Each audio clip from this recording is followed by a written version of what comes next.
So this video is about for beginners when you're starting off selling diabetic test strips. In the beginning, you want to get out as much marketing as you can, and you'll definitely instantly start getting calls. It varies on market to market, and city to city. It varies on how fast you'll get calls. But once you get those calls, you want to make sure you answer the phone. Don't send people to voicemail and stuff like that, because people think that it's not real. And if you try to return that call, they might not answer. So you definitely want to answer the phone calls right away.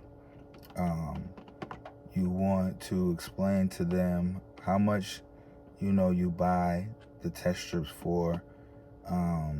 As far as negotiations, I'll talk about that in another video, but tell them how much it is.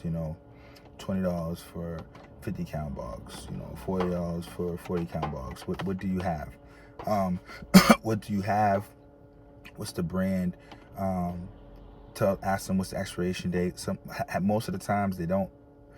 Half of the time they don't know the expiration date. So you tell them where the expiration date is on the box, so they can see it, and then they could tell you. And ask them if it's ripped. Is it sealed? Ask them if it's ripped because it can't be damaged. Ask if it's sealed because it can't be open.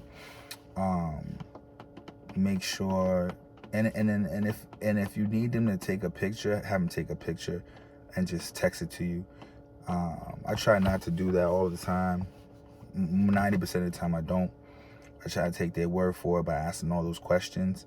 But I do run into situations where I should have did it, but it is what it is. That comes with the business.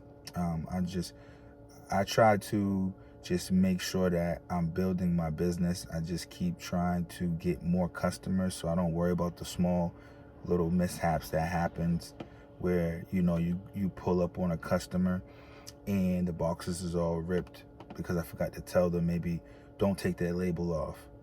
And so, as far as pharmacy labels, that's usually the main thing, the pharmacy label, because when they try to take the information off, they could rip the box when you try and take the label off. That always happens. You might forget to tell them that, and they'll have 10 boxes, and that's gonna be a big play, right? You're gonna make $200 or $300, depending on what it is, maybe $100. But they'll rip off the pharmacy label on every box, and then they actually nipped every box when they were taking it off. And you're like, I can't buy this, right? And if you're ever in a situation like that, I bought them before, and I sold them other places, which I'll talk about that in another video where you can sell those at. But you can't sell them to your buyers; they won't buy it. I tell them with their pharmacy label to either cut it off or cross the information out, or we'll cross the information out together, because I'll bring a marker. Because if you tell them to cross it out and you're not specific about how to cross it out, they might get the marker on the box. Then you can't do anything with that. There is, I guess, ways to clean the box off, to clean a marker or pen off a box, but I haven't tried it yet. I know some ways, but I haven't tried it yet. But I definitely will create a video where I do that for you guys, and we'll see if it works, and does it work on a pen? Does it not? Does it work if there's a marker on it? Does it work? Stuff like that. Tell them not to. I have customers, that they're probably like they don't have anywhere to live or something like that, so they're carrying the boxes in their bags, and then you get up with them and the box all crushed. You're like, man, so just always prep your customers when you do get up with them, to let them know, like, hey, next time I need it this way, that way. I'm not too shrewd. I don't be like, oh no, I ain't buying that, knowing that this guy or woman has been dying to get this $20 or $40 or whatever it is, they need it. So I think about it long term. Like, okay, I'm gonna buy it from you. Maybe I buy it from them less. Maybe I just buy it from them, like, here, just take the money for it, because sometimes you make that mistake of not really explaining to them how you need the condition of the box. So I'll take the L, but I know that they're going to be a repeat customer, right? It's all about customer service in this business. People want to work with people that they like, right? And you're gonna have different people in your market competition, and that competition might not have the the service that you provide. And from my experience, a lot of competition doesn't.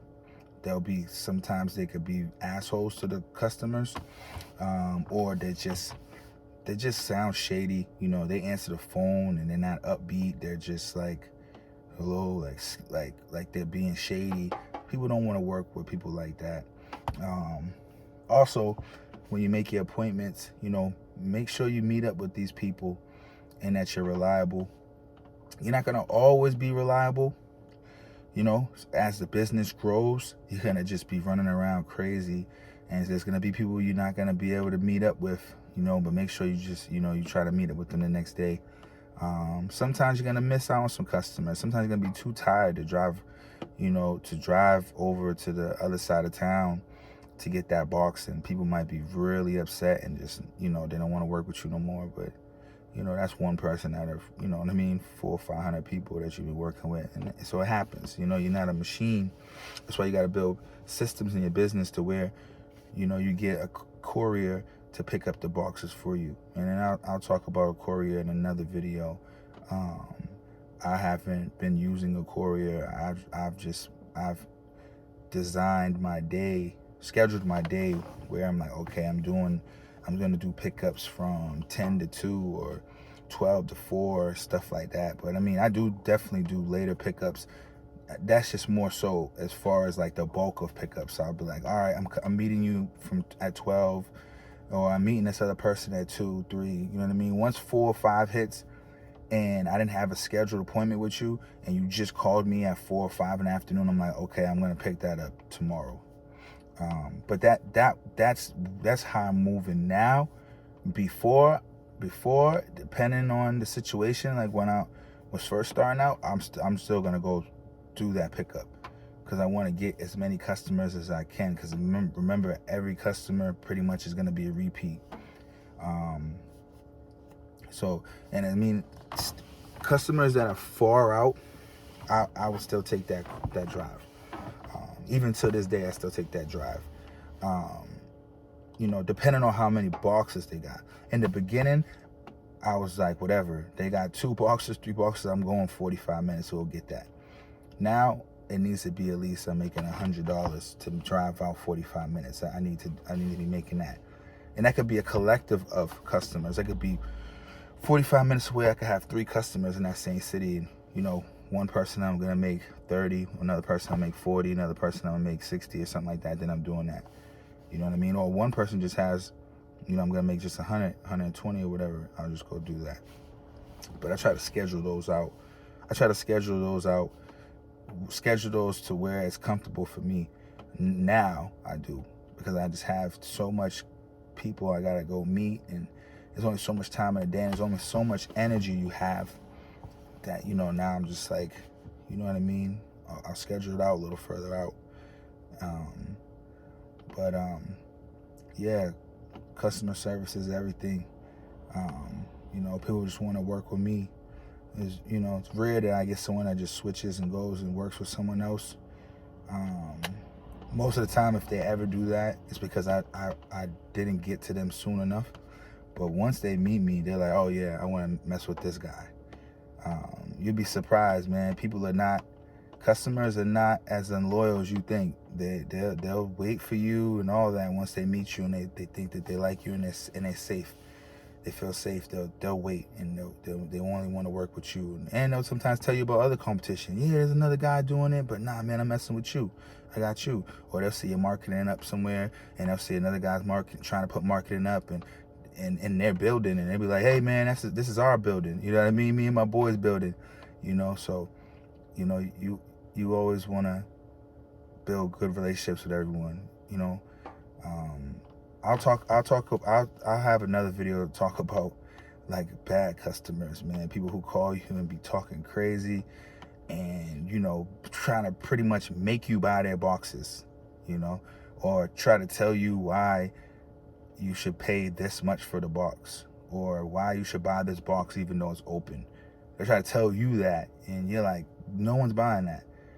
I can't buy that. You know what I mean? How you gonna tell me? And they'll really talk to you kind of rude, and you know, things like that. You're gonna run across. You definitely in this business gonna run across a lot of rude people. You know, and it's up to you to it's up to you on how you want to deal with that. Sometimes I deal with it, sometimes I don't.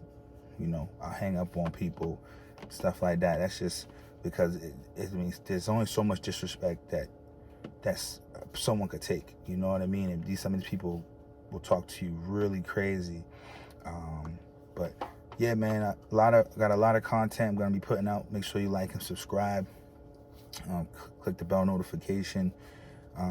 I'll be showing you guys a lot more stuff, like hands-on, me picking things up, having conversations with people, showing you the boxes, showing you my inventory of what I'm going to sell.